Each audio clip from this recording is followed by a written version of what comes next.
America put $52 billion on the table to bring chip making home. China and Europe spent well over $140 billion doing the same. India walked in with 10. But while those economic giants are still busy pouring concrete, India somehow flipped the switch first. 3 massive chip plants went live this year. A fourth, worth $11 billion, is already half out of the ground. All of it in a country that imported 95% of every chip it touched.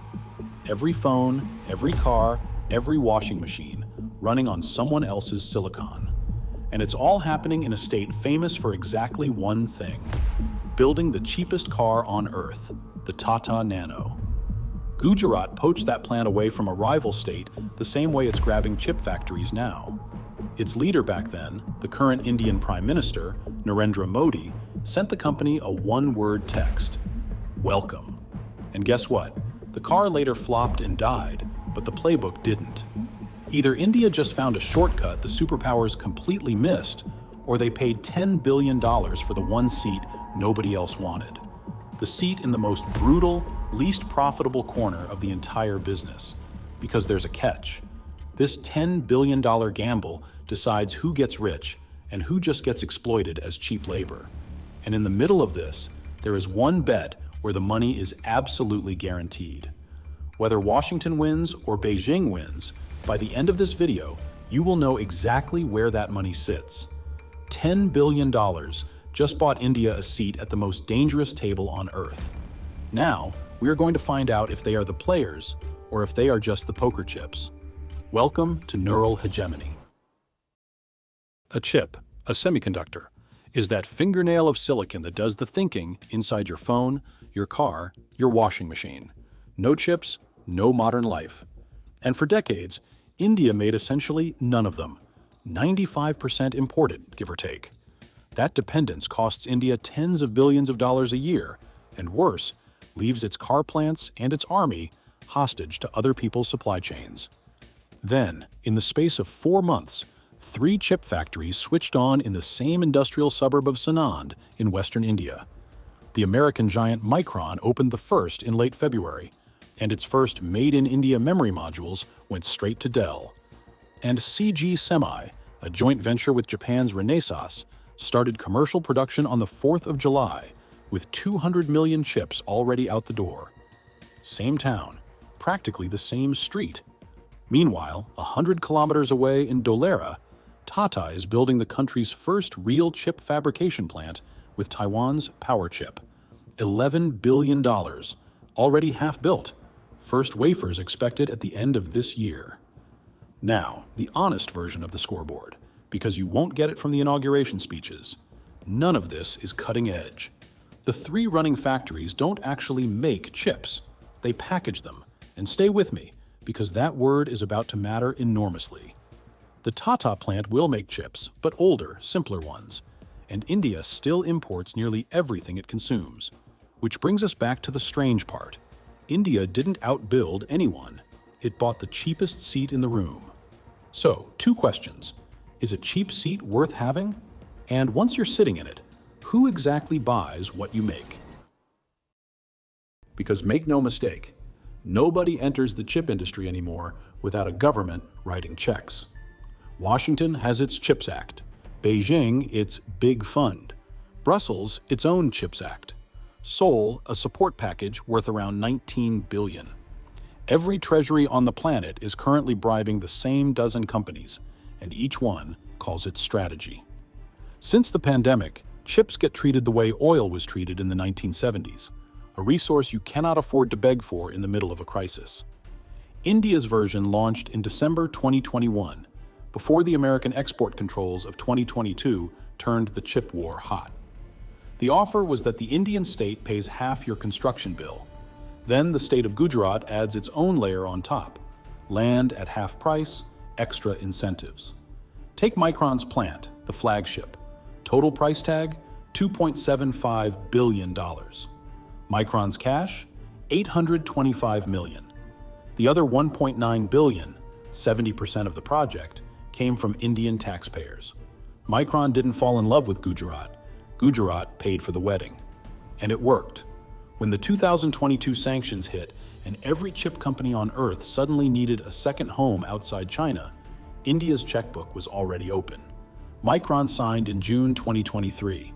Tata's fab was approved in early 2024. Approvals kept stacking up until the program hit 10 projects and $18 billion in committed investment. But before anyone declares victory, one distinction has to be perfectly clear, because the rest of this story hangs on it. Subsidies buy capacity. Buildings, machines, jobs. They do not buy competitiveness. You can put a factory into existence. You cannot pay it into being cheaper than a Taiwanese plant that has been perfecting the same process for 20 years. Park that thought for a moment, though, because India didn't aim at Taiwan's game at all. It aimed at the part of the factory everyone else was happy to ignore. When a plant in Taiwan finishes engraving a silicon wafer, picture a shiny disk the size of a dinner plate holding hundreds of chips. That wafer is useless. You can't plug it into anything. Someone still has to slice it up, test every single chip, wrap each one in a protective shell with microscopic metal contacts, and then test everything again.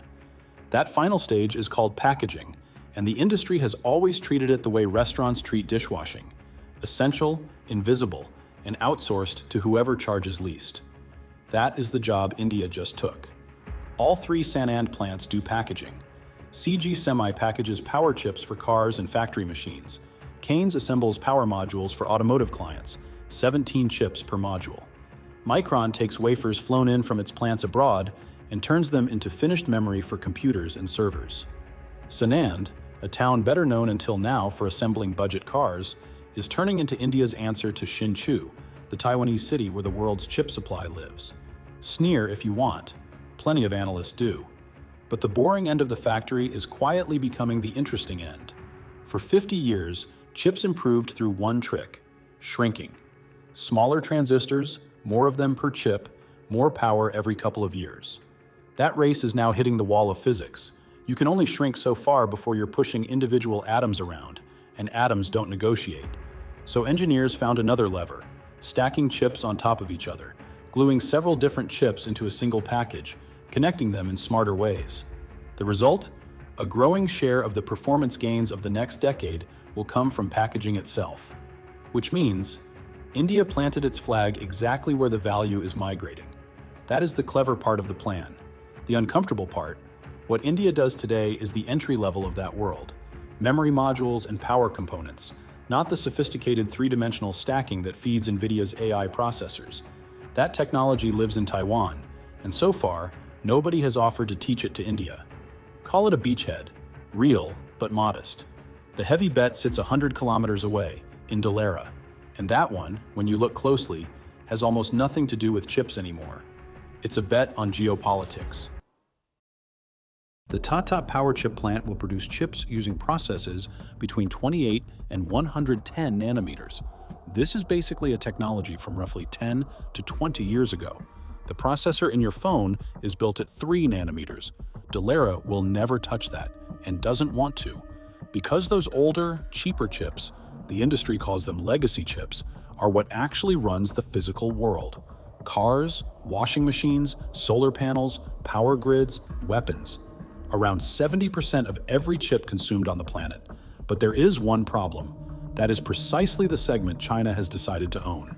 Beijing's latest chip fund, $47 billion raised in 2024, targets these mature technologies, and Chinese founders have been cutting prices so aggressively that Washington opened a formal trade investigation into the practice at the end of 2024. When a state-backed player is willing to lose money on every chip in order to win the market price stops meaning anything. And a factory that has to pay back $11 billion cannot fight that with goodwill. That is the wall Dalera will be running into on day one. So why build it at all? Because India is betting that the West will pay extra to not buy Chinese. And that bet is far less naive than it sounds. It actually stands on two legs, and only one of them is political. The first leg is the law. From December 2027, American defense and federal contractors will be barred from using Chinese chips in critical systems. That is not a tariff someone can negotiate away at the next summit. It is guaranteed demand for chips from anywhere but China, written into American legislation. The second leg would survive even a full reconciliation between Washington and Beijing. After the great chip shortage of 2021, when carmakers had to shut down assembly lines for lack of a $2 component, no serious company on Earth wants all its supply in one country ever again. The industry even has a name for it: China Plus One. Keep your Chinese plants, build the backup elsewhere. Micron, by the way, is doing exactly that. The same month it announced its Indian plant, it also announced $600 million of new investment in China. Nobody escaped anyone. Peace or no peace, the world wants a spare. Add Tata's own captive customers. Tata builds cars, electronics, defense systems, and can feed its own fab. Plus early agreements with names like Qualcomm, and Dallara has something most new factories never get: buyers lined up before opening day.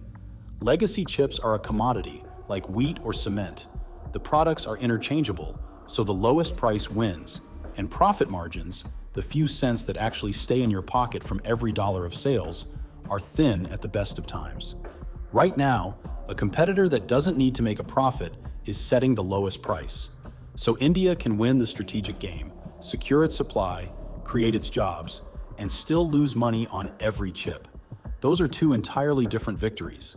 Confusing them is exactly how ordinary investors get burned, which leaves the only question that pays.